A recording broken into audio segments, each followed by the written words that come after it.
Apektado ng mga nagdaang bagyo ang supply ng karne ng baboy sa ilang pamilihan sa Quezon City. Price check tayo niyan sa unang balita live. Bea Pinla. Bea? Evan, kung nagsisimula na pong maglatag ng budget ang mga kapuso natin para sa kanilang mga handa ngayong holiday season, asahan ang tuloy-tuloy na pagtaas ng presyo ng karneng baboy sa mga susunod na linggo.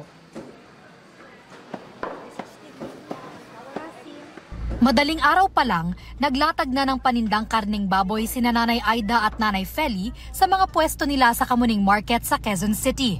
Kwento nila, ilang linggo nang nagtataas ang presyo ng tinda nila dahil palapit na ang holiday season.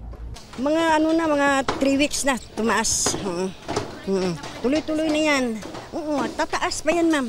Yan na talaga ang tradisyon natin pag malapit ng Pasko. Kasi mabili.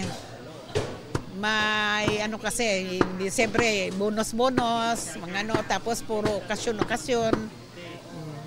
Handa-handaan yung mga sama-sama, mga banding-banding maghanda-handaan.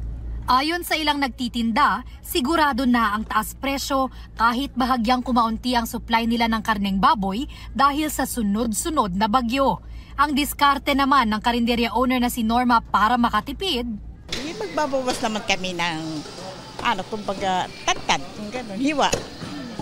Ganun namin ginagawa para makakain lang ang mga tao. Ganun, may maitinda din lang kami.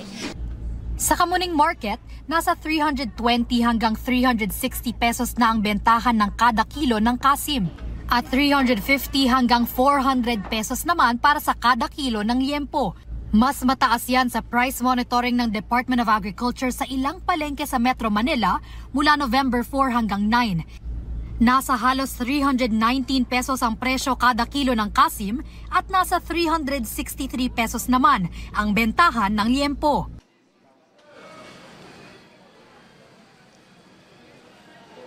Evan, ayon sa ilang nagtitinda ng karneng baboy, dati naman nagiging mas galante ang mga mamimili lalo na tuwing panahon ng Pasko. Kaya hindi sila gaanong nangangamba na baka tumumal ang kanilang benta. Yan ang unang balita mula rito sa Quezon City. Bea Pinlac para sa GMA Integrated News.